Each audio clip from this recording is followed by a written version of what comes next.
everyone, and welcome back to the Soul Collective podcast. Today, we're joined by Clairaudient, Empath and Channel Paul Selig, who is the author of 8 books, including his newest book, Alchemy, which is out in August. Born in New York City, Paul attended New York University and received his master's degree from Yale. A spiritual experience in 1987 left him clairvoyant. Paul is considered one of the foremost contributors to the field of channeled literature working today. He offers channeled workshops internationally and teaches regularly at the Esalen Institute. He served on the faculty of NYU for over 25 years and is the former director of the MFA's creative writing program at Goddard College. Paul, thank you so much for joining us. Welcome to the Soul Collective podcast. Thank you for having me. Yeah. You know, you've accomplished so much in your early years, attending Yale and, teaching at some of the most prestigious institutions in the country, and you really could have followed on that path of strict academia. Can you tell us what happened 30 years ago that really opened you up to becoming a channel and doing this remarkable work that you're doing in the world? Well, it certainly wasn't planned. I mean, I'm not somebody who necessarily even believed in channeling. I have healthy skepticism around such things. When I was 25, I had a list of things I had to have achieved in the world that I thought would make me okay. And it was a splashy list, and I got the whole list, and I wasn't okay. It was really that simple. And really, I always say out of sheer necessity, not because I was looking to have a spiritual life. I didn't know what one was, or that one could have one, or why one would want one. Out of sheer necessity, I found myself looking for something more. And there was a bit of a trap door where I was at this very dark moment of my life, and I fell through it. And I don't know that I've ever fully come out when I go back. It wasn't in the cards. A friend of mine just sent me a picture of myself when I was, I think, 18, and I'm going, how the hell did this kid smoking a cigarette and already looking drunk, come to do this work? But it's what happened. So I had begun praying for the first time in my life, really, not expecting an answer, but I got one, and a clear one that I followed at that time. And I found myself suddenly entertaining the possibility that there was more than we had been taught, than I had been taught. I was, a New York atheist for the most part. I mean, that was how I grew up. So none of this was convenient to me. And in 1987, there was this thing happening. People called it the harmonic convergence. I heard people were going to be waking up. And I thought, well, if there is a God or something like a God, and you asked to be woken up, why would it want to say no? It didn't make any sense to me. And the good news was I didn't have a lot of baggage from a religious upbringing. So I was like, why? It didn't make sense. Why would it say no? So I went up to the roof of this building that I was living in Manhattan at the time. And I had a crystal in one hand. I had a mantra. Somebody gave me a mantra. I thought you needed all the props to wake up. And I asked, and I was trying to teach myself to meditate. And the mantra, it turned out it was a Kundalini mantra. I didn't know what Kundalini was, but it sounds like, according to other people, what I had was something of a spontaneous Kundalini awakening. I'll never know. I may have just been hyperventilating. But it was an experience of energy moving through my body, up through the top of my head, left me frozen on the roof. And, I think given who I had been and who I was, and frankly, how willing I really was at that time in my life to be open to something more, it was kind of a perfect storm. I don't know if it's ever been replicated since, but I was really willing, and I believed it could happen. I went up to the roof thinking maybe I can be woken up. Maybe, I know I'm not an awakened being, but I had an experience that did anchor me in the possibility that there was more, and not only that there was more, that more could be experienced. Because what I had was an experience, and it was physical. And when the guides I work with, operate and they teach their groups, and now they're all, online. But, when I was doing live events before coronavirus, I mean, it's always been the same. People can feel the energy. It's very palpable, when it happens. So that was the beginning. And I became an academic after this. I wasn't looking to be a teacher. I loved teaching, it turned out. I was a very good teacher. I had a ball doing it for 25 years. My time with my college kids and the faculty that I worked with at Goddard were some of the happiest of my life, truly. And I'll always be grateful for that. And in retrospect, I was also sort of being prepared, I think, for the work that I do now, the channeling.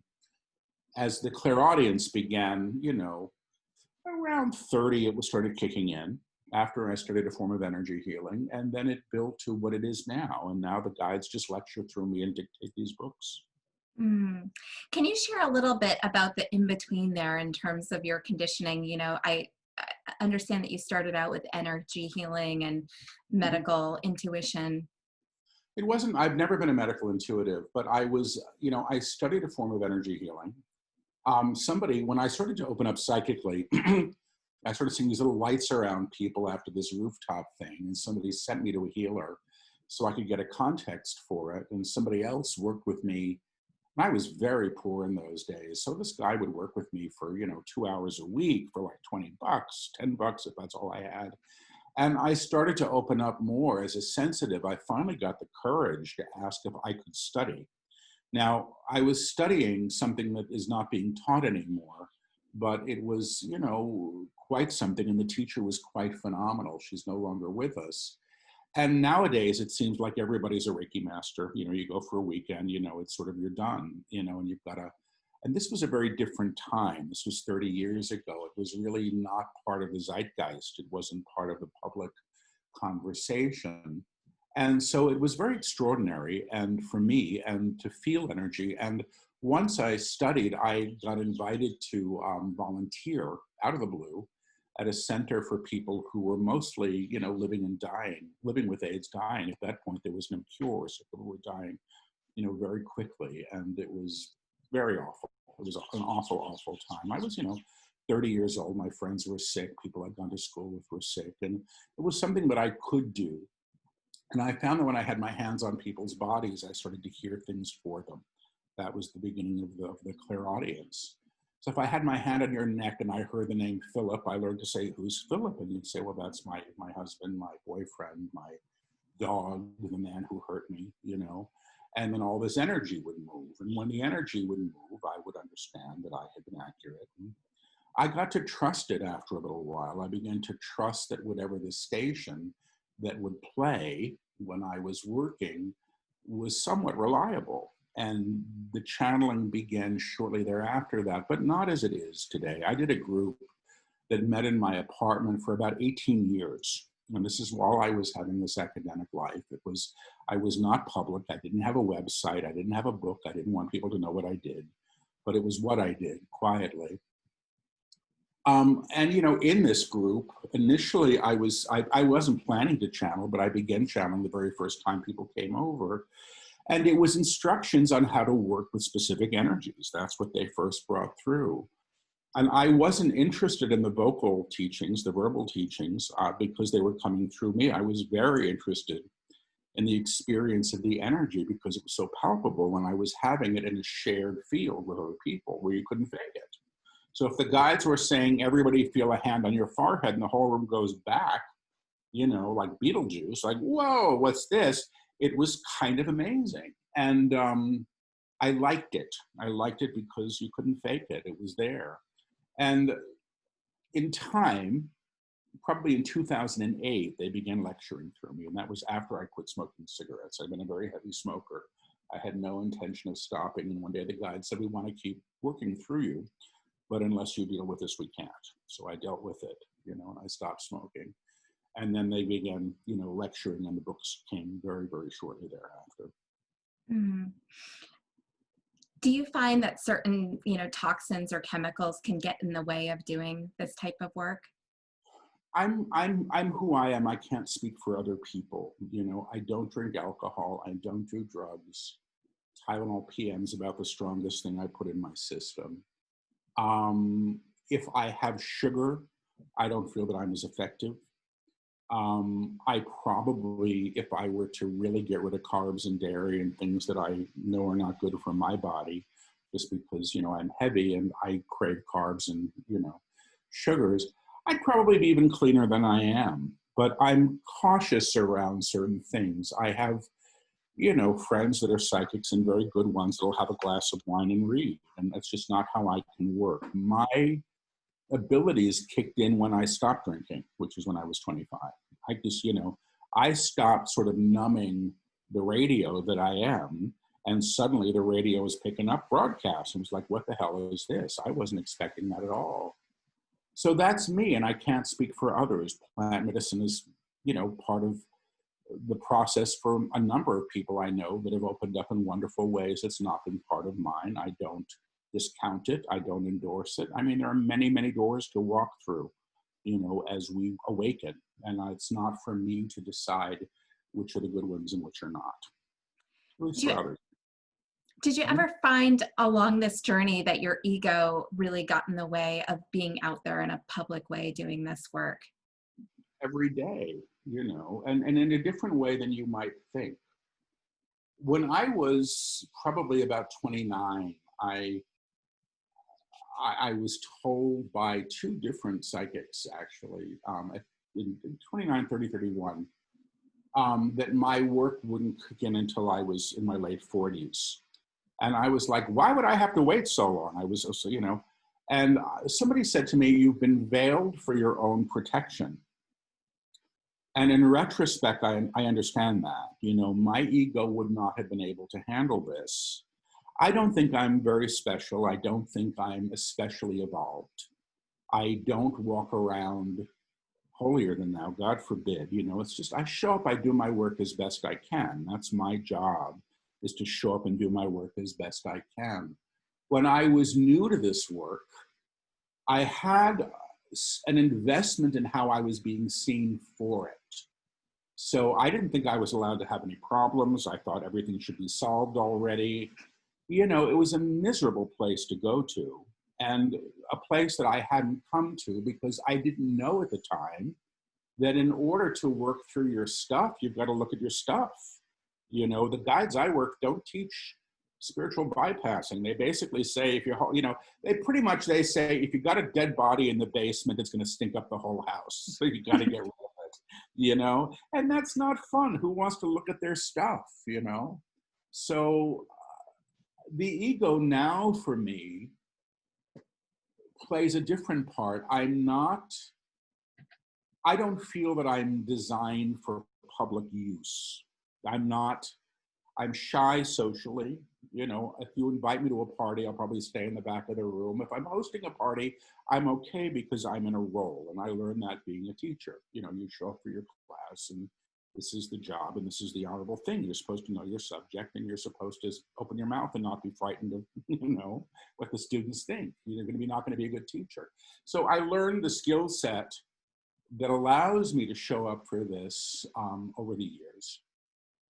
But I'm not comfortable with the projections of others, and people like to project on other people, especially when they do this work. I don't fix anybody. I'm trying to get through this as gracefully as I possibly can. That's about it. You've mentioned, I've heard you mention before that one of the reasons why the guides work with you is because of your gift of empathy. And I'm wondering if there are other gifts and talents that made you more likely to enter into this co-creation process with your guides. I don't know that they chose me because of empathy. I think I'm naturally empathic. I have a hunch that I might have signed on for this before I knew what I was signing on for, and even before birth. I mean, I think I've heard that as well.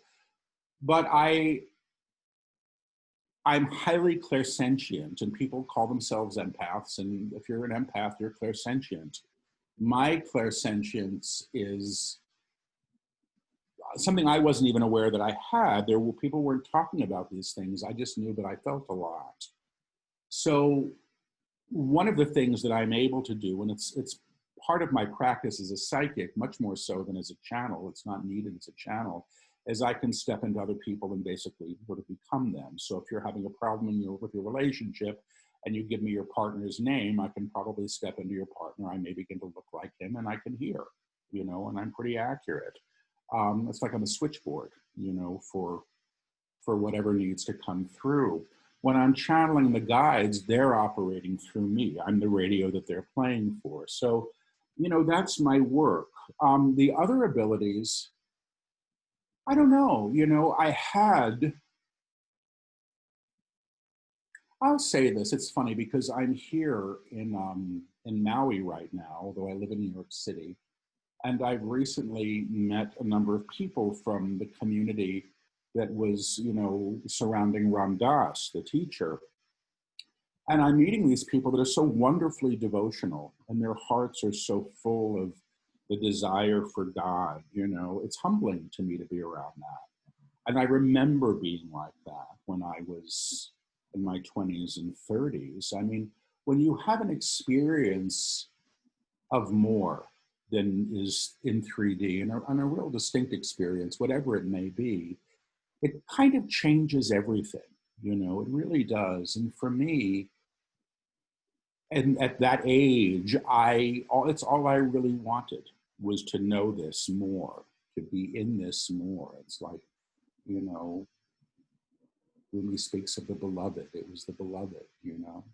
So I had that early on. I had that willingness early on, but I also had tried to do things the normal way, what I thought success was supposed to be. And, I've never done very well with the conventions for whatever reasons. It's just never fit me very well. Some people have an easy time with that. I've often envied them, but that's not been me.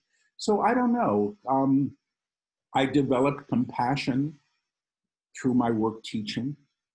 Teaching for me, somehow I learned this fairly early on, that teaching was an act of love. That's real teaching, And once I got that, teaching became, I think, in some ways, my spiritual practice. For all those years, it ended with 25 years, and 18 years with the grad students at Goddard. It was what I did, and I learned through it, and I'm grateful that I went through it. But was I looking to learn these things? Not in your life. I was just trying to get through the day. It's mostly what I'm still trying to do, is get through the day as best I possibly can. I feel like there's almost, this lack of stubbornness, this willingness that, to show up on a consistent basis, even if you're, tired or not feeling. That's true. That's the one thing I do give myself, is I show up anyway, and I learned I don't know how that happened. I mean, some of it, again, goes back to my life in academia, where you've got a room full of people waiting for you. You don't really want to lecture on, Aristotle or whatever you're supposed to talk about. You do it anyway. You show up anyway. With this work, I learned, and it was really interesting to learn, that no matter what I was going through, if I were to channel, the guides would just generally come through anyway. I remember about 6 years ago, I had to put my dog down. My dog was like my partner for 12 years. I loved her dearly. She was family to me in a deep way. And I had to channel that night. It's the last thing I wanted to do. And I did, and it was a beautiful, beautiful, beautiful lecture. I don't remember what they talked about. I just knew it was beautiful and coherent and wise and compassionate for me, but also their teaching was what they wanted it to be. And it's always been that way. And the fact that that can happen in spite of me has been one of the things that's allowed me to trust this process. The last book, the one that's coming out in August, that thing was channeled when I felt like I was on the bumper cars of life. I was just getting rattled every which way. And the guides came through with this beautiful, beautiful book. And perhaps partially because I was so rattled, I just didn't care what came out of my mouth.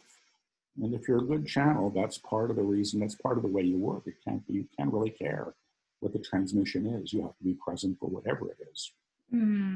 You've honed this ability over the course of your life and, possibly lifetimes, and yet you make a clear delineation that you're not a guru or a spiritual teacher.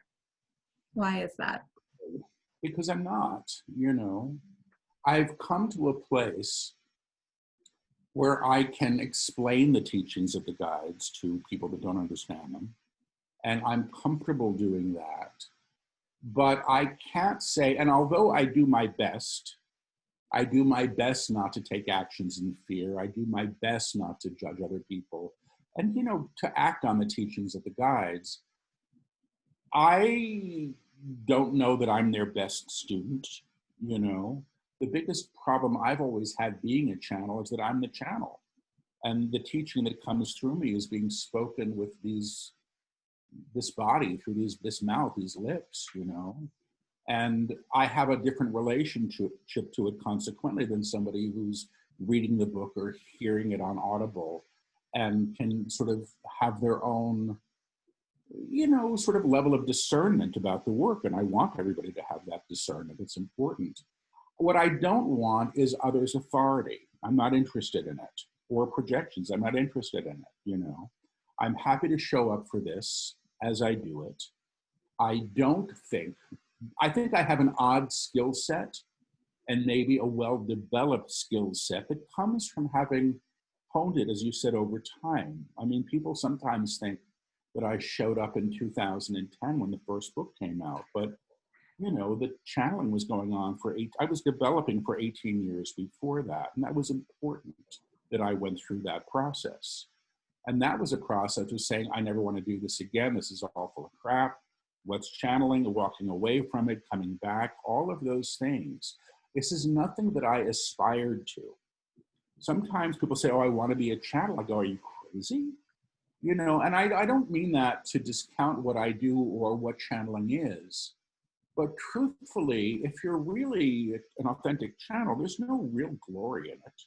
You're operating, it's like being the court stenographer, you know, that person that you don't even remember sitting in the front tapping on the keys.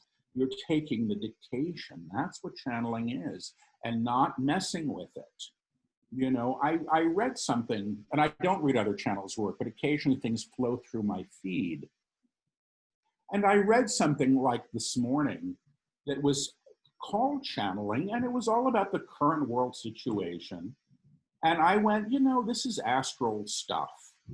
It's like it was like the Fox News version of a spirit guides. And I went, you know, that's not, if they're truly high, and I don't mean to discount anybody, it was just a different thing. The guides I work with are teachers. They're here to teach.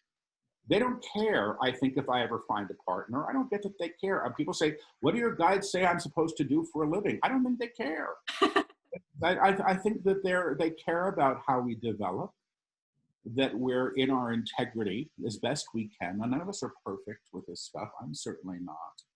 But I just don't think I'm the poster child for the work that I do. Maybe somebody else is, but I show up for the transmission. I'm a good radio. That much I can say, yes, I'm good at this. I'll leave it there. Well, let's talk a little bit about the current turmoil and, you know, time of great change that we're in right now. Do you look back on your work and think how apropos the guide's message is for this time? You know, somebody sent me, I mean, when I first got to Maui, I live in New York, I got here because I was channeling in Costa Rica when New York shut down, and I ended up here. Somebody found me a little place to stay. And I was in a tiny house, you know, here on this property in quarantine, when somebody put this thing up on Facebook that I had said in an interview, the guides had said in an interview, which was all about you guys, a few months ago, maybe 6 months ago, you all have no idea what's about to come, blankety blank, blank, blank. And I went, wow, that was really accurate. I wish I could hear the clip.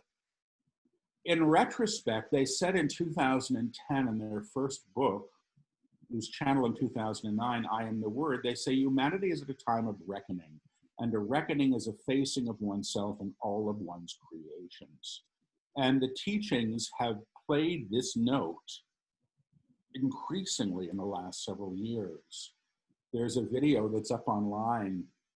I think the title of the lecture was Great Change, that was delivered 3 days before the last presidential election, where they pretty much, and this is when everybody thought Hillary Clinton was going to be elected, you know, and the guide said, what you're about to deal with is change unlike you've ever seen before. They said, you're used to choice being, I will have the milk or the cream in my coffee, and what's about to happen is what happens when the table that's holding the milk and the cream gets turned over. You know, you don't know what, you're not going to know what to do. And that's really been it. So on one level, I've been heartened by the accuracy of the books. They feel as if they've been written for this time in preparation for. I'm grateful that they believe we're at a crossroads and we can choose the higher. I'm grateful for that. I'm grateful that they don't teach in fear, because they don't. This is not a teaching of gloom and doom. Never has been. I couldn't bring that through, I don't think. But I think it is a teaching of accountability, and this is personal accountability and collective accountability. And one of the problems with the New Age is it's been a lot of me stuff, and frankly, it's not that. We do create a reality, but also the collective does as well. And the guides say everything we see, we're in vibrational accord to. There's no exceptions. So that Yeah. means we're party to it. And Paul, I often hear your voice when I think about what we're in collective accord with, and it's troubling, right? Yeah. Because you think of war and sex trafficking and racism and all the inequities that exist in our world, and thinking about that in terms of a collective vibration.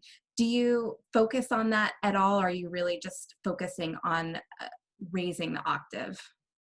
Well, it's a different teaching, I think. So this is what the guide said about this. And they talked about this in the Book of Truth, which was dictated about 3 years ago, maybe 4. And they talked about all this stuff in that book. And they said, what is happening now? They said, how can I say this? They said, imagine that your backyard has become an excavation site, like an archaeological dig. And things that were buried 5 weeks ago are being exhumed, and things that were buried 5,000 years ago are being exhumed too. And none of this is pretty to look at, but nothing gets healed until it's seen. Now, I think one of the mistakes that people make is they want to move into outrage and blame and accusation and adding more fuel to the fire. And the guides I work with say, what you damn damns you back. What you put in darkness calls you to the darkness. So if this is potentially a time for us to re-see what we've been in agreement to, how we've been in agreement to it. I mean, frankly, if you look at, what the guide said, I stay away from politics in my work, and the guides address it rarely. But they do say that what we're dealing with now is we're getting to see what's been there that we've been, preferring not to look at because it was inconvenient. This has always been a racist country from the beginning. There's no way around that. I mean, it's ridiculous if we think about it, how we would prefer to maintain a status quo of inequity or inequality than go through the difficulty of looking at what we've been party to, consciously or unconsciously, So this is part of, I think, the growth that we have to go through.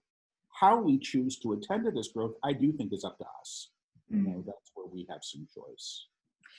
You've said that, or the guides have said, the idea of status has ruled for so long that the hierarchies are implicit and unspoken.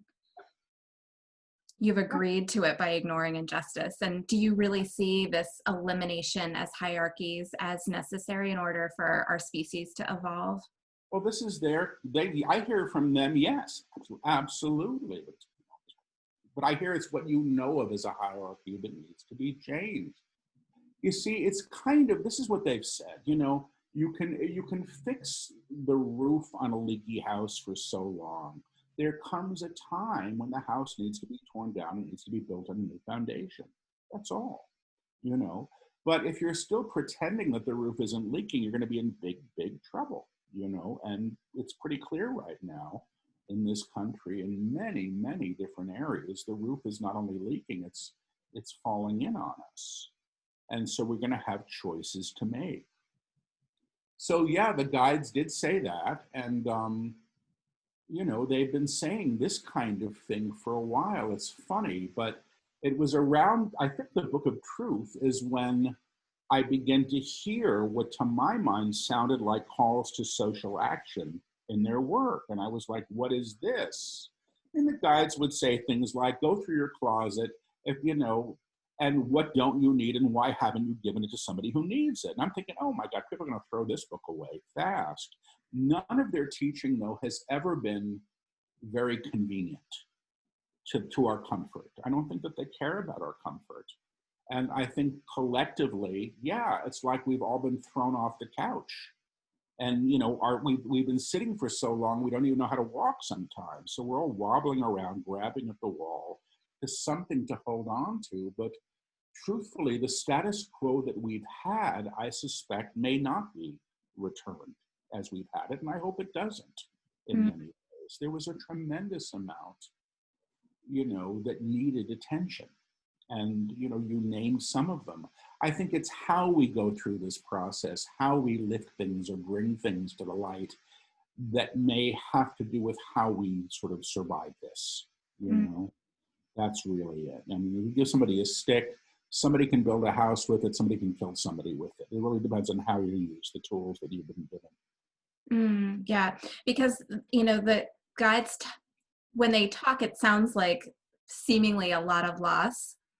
And yet the guides have prepared us that the new will, you know, potentially be much greater to what we've agreed to thus far. Yeah, I get that. You know, I don't know how, I don't get dates and timelines on things. Other people do. That's great. I wish I did. I'm glad I don't, because I would feel responsible for that. And perhaps that's why they don't bring it through me. I mean, you know, it's funny because they started saying about, because I live in New York City and I kept hearing in live streams, you know, the stuff's going to really hit the fan, you know, in a year or so, you know, and I just used to say, just please make sure I'm not in New York when it happens and let me be someplace pretty. And here I am, you know, I'm one of the prettiest places on the world. I feel taken care of. And I'm fortunate that I'm able to continue working. And I know many people are not. And it's a very, very challenging time. I do think that it's a time of great opportunity if we let it be. You know, if we let it be, if we take the time to find out who we are beyond what we thought we were, beyond the circumstances that we've known ourselves in, I think this is incredibly rich. And I don't know how long this passage is going to go on. I'm not trying to paint the coronavirus and all of the things that have come as a result of that as a lovely opportunity. It's horrifically challenging, you know, on every level. But I think how we attend to anything at all in our lives will, you know, support us in what we create next. You know, I think that's the hope. So at least I'm hopeful of these times. Yeah. You know, for a lot of people, it is a lonely time and dealing with isolation. Is there anything that you would recommend for navigating that? No, I'm the worst person to talk about that. I was basically a hermit. I was on the road a lot with my work, so I traveled everywhere, you know, and I traveled with an assistant who's also a friend, so I had company on the road. But I would go home to New York and basically shut the blinds. And here I'm having a very different experience of community and knowing people and feeling welcomed. You know, for now, I'll be back in New York maybe in a week, who knows, you know, and hopefully take some of what I've learned with me there. But I don't. I think, you know, but I do remember once, years ago, I was, you know, in early recovery, I think, and I was staying in a rented apartment in Minneapolis because I was working on a project there. And I was so lonely. This was pre-internet. You couldn't just chat with a friend, you know. It was like really lonely. It was like a basement apartment. It was awful. And I remember calling somebody up, you know, wanting to be placated, you know, and said, "Oh, I'm so sorry, Paul. This sounds awful for you." And the son of a bitch said, "What a great opportunity to know God." I was just horrified. I wanted to hang up the phone. In retrospect, it was, you know, what a great opportunity to go inside and do some of the inner work if you want to. And what wise words and so fitting for the teachings, because it is all sort of a matter of how you look at it, right? And how we respond. Yeah, I think so. Yeah. Can we talk a little bit about the transition to the upper room and how would you describe the upper room? Well, the guides say that we collectively are operating in an octave. They don't talk about dimensions, but they talk about octaves, and they say with high and low notes. And everything that we experience here in this collective is in this octave. And the upper room, which they talk about, is the octave above the one we're used to operating in. So, you know, they say, they called it Christ mind when asked for a definition, that level of consciousness. They say it's the highest level we can achieve while we remain in form, you know, but they do talk about the reclamation of the entirety of who and what we are and what includes the form we've taken at a higher level of alignment, which they call the upper room. So they describe this as kind of like they say, well, imagine you've been living in a basement apartment and your view out the transom window is what you can see out the transom window, which is probably not a whole lot. It's not terrible, but it's just what you're used to. And then suddenly you get invited up to an apartment on the 10th floor, which is bright and has a very different view. And you go to this apartment on the 10th floor and you say, wow, this is wonderful. And then you want to run back down to the basement and bring all your stuff with you, you know, like, you know, your bills and the family photos and your ex's clothes that are still in the back of the closet, all the pain attached to it, you know. You want to bring this stuff with you and you really can't. So the process that you undergo, they say, in moving to what they call the upper room, is the process of they call it rearticulation or being reknown without the old. It comes at the cost of the old. It's not to discount the old or say that the old was wrong, but they do say, you know, it's not who you are. It's never been who you are. It's how you've known yourself. So I'm the one that was divorced, I'm the divorcee, or I'm the one that was widowed, I'm the widower. And these ways of defining self are limited. It doesn't mean that those things didn't happen and they're not part of your experience. In fact, they are. But who and what you are, who I am, or who anybody is, they say is far more than this. And they call that the true self. And it's the true self that aligns there. And it's not like you're trying to crush or extinguish the small self or the personality structure. It's just sort of operating. It's not the one running the entirety of the show, if you don't want to put it that way. You know, one of the first things that I heard in Channel when I was in my early 30s, and I always say I'm 99% sure I heard this because I wrote it down on a piece of paper because I didn't understand it. I don't think I heard it someplace, you know, else. But I heard freedom will come when the throne relinquishes its king. And now that makes perfect sense to me. Who's running the show? You know, if it's my personality self, we're all in big trouble. You know, that's not who you want running the show. You don't want, you know, His Majesty the baby sort of running the show. And my small self can be that. And that's not to knock the small self. It has its place. I'm not knocking my personality. I'm grateful I have it. But the true self is the aspect of self that is not afraid, that isn't creating in fear, isn't seeking to blame, isn't hoarding because he's frightened of not having enough. You know, the true self knows who he is in agreement with the source of all things. That's how I understand it. And this is that's who we truly are. And the teachings of the upper room are the teachings of aligning at that level of vibration and consciousness.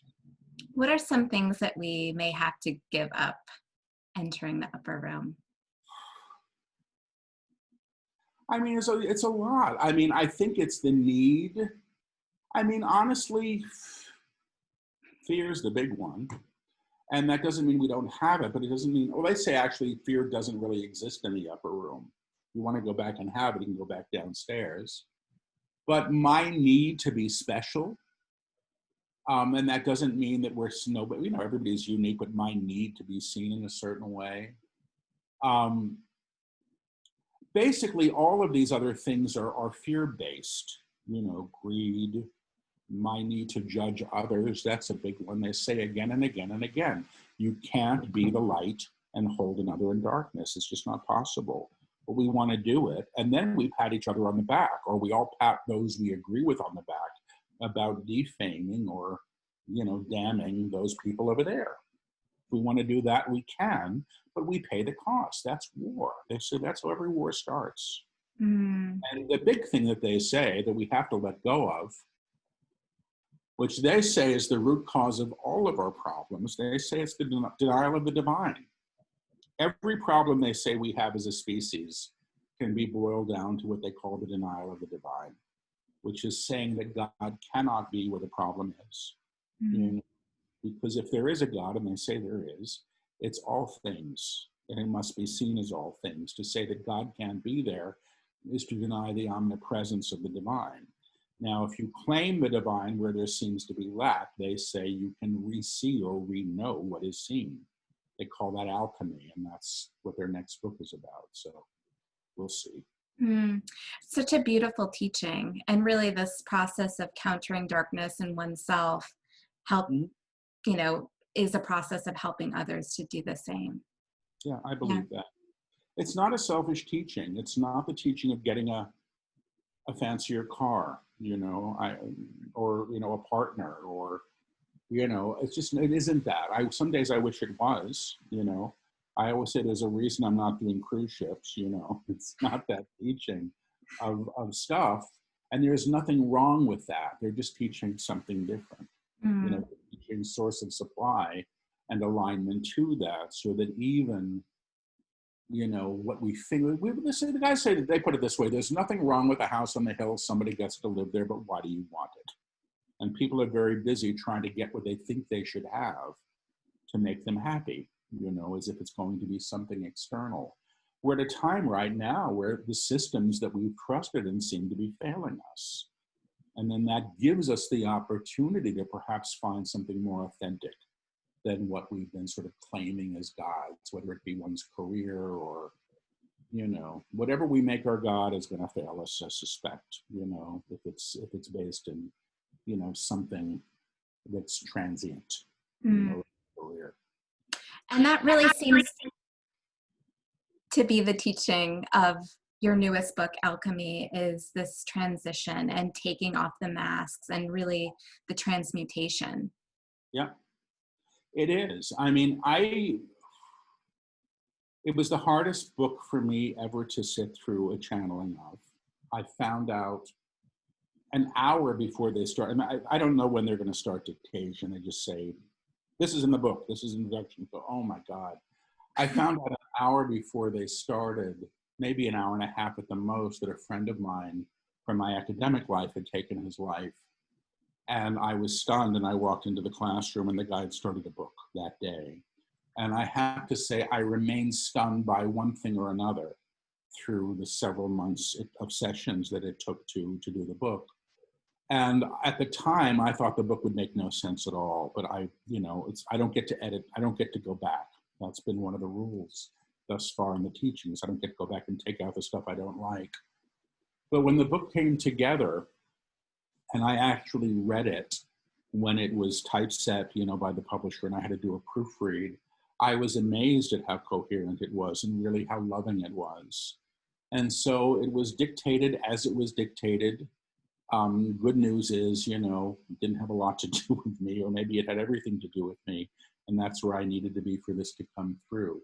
But that is the teaching. It's a teaching of great change. The Book of Alchemy is really about, I feel, the transition between the lower octave to the higher, and what we get to encounter on that journey.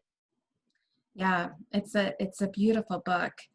And you talk about a tapestry of consciousness. Can you explain what you mean by That's that? their phrase. It's not my phrase. And I mean, and I've forgotten that, because I remember when they were talking about that, it was almost like, the collective is a tapestry, and everybody's consciousness is part of the woven fabric of it.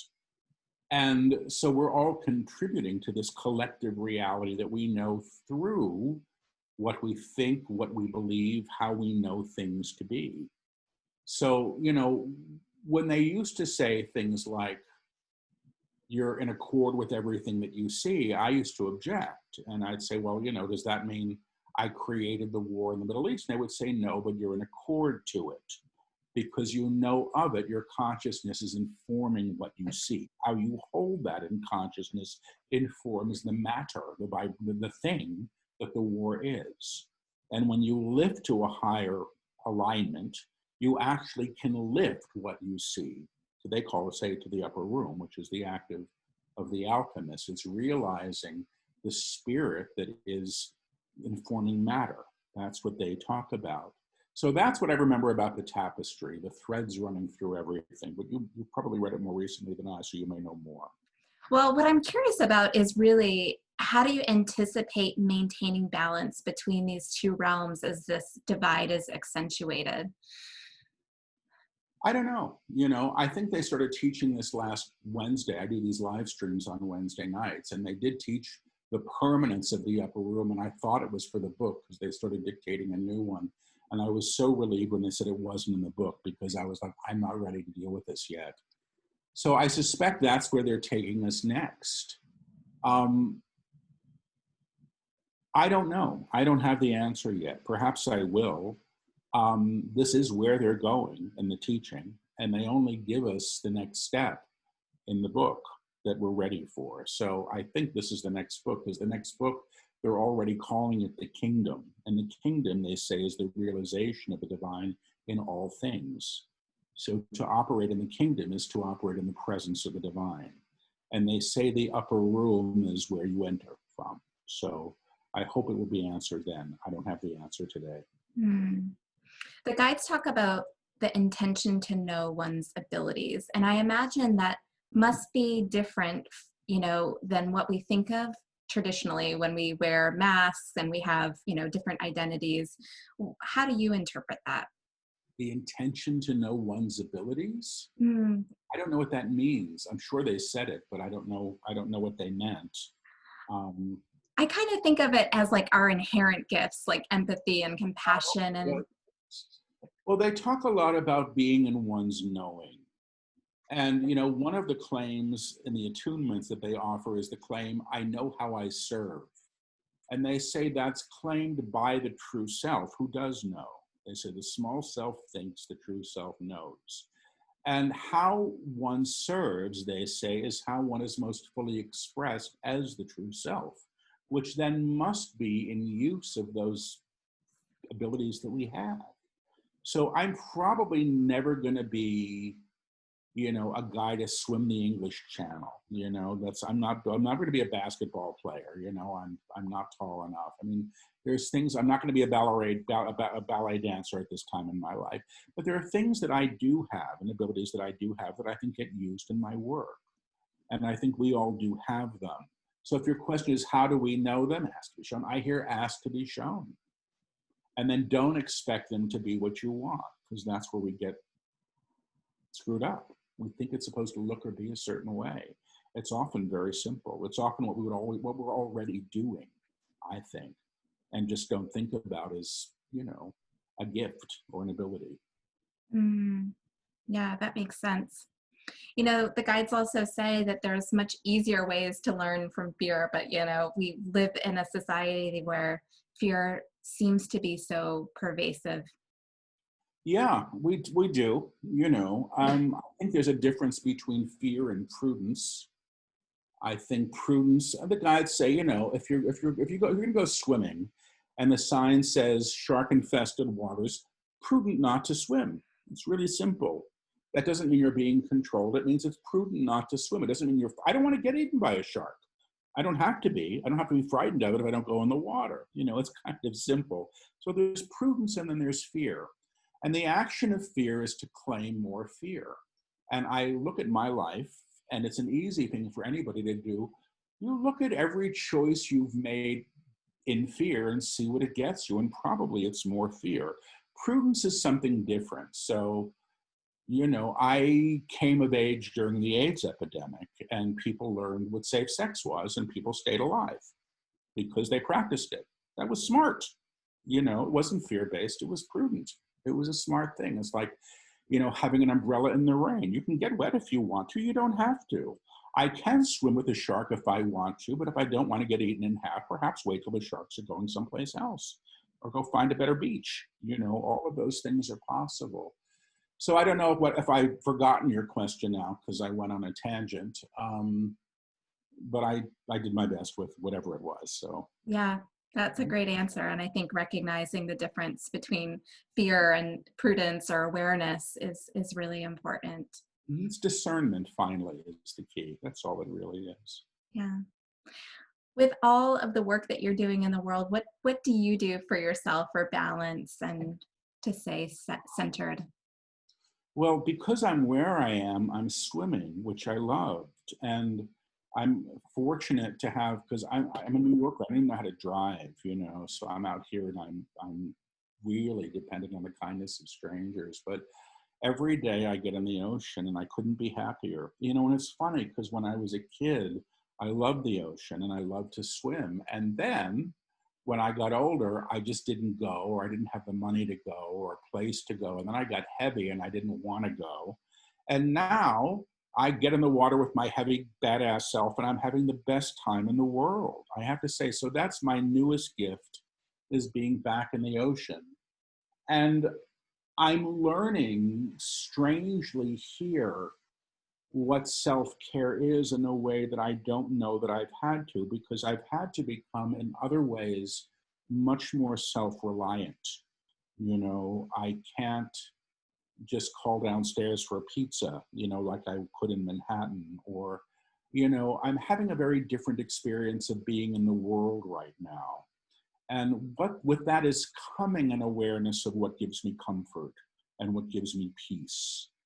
And it doesn't have a lot to do with anybody else, I have to say. And that's been a nice thing to sort of begin to experience. So I'm learning self-care in a different way, which I guess is, an act of love. And, self-love and how to act on that is something that I never quite understood. But I'm getting it now almost in spite of myself. And I'm grateful for that.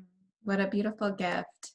Do Mhm. you believe this time right now we are sort of going through a rebirthing process collectively?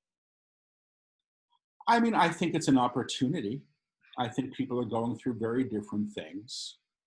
You know, I was in it's very funny, I was in New York City and living there when 9/11 happened. I lived downtown and you could see everything from my window.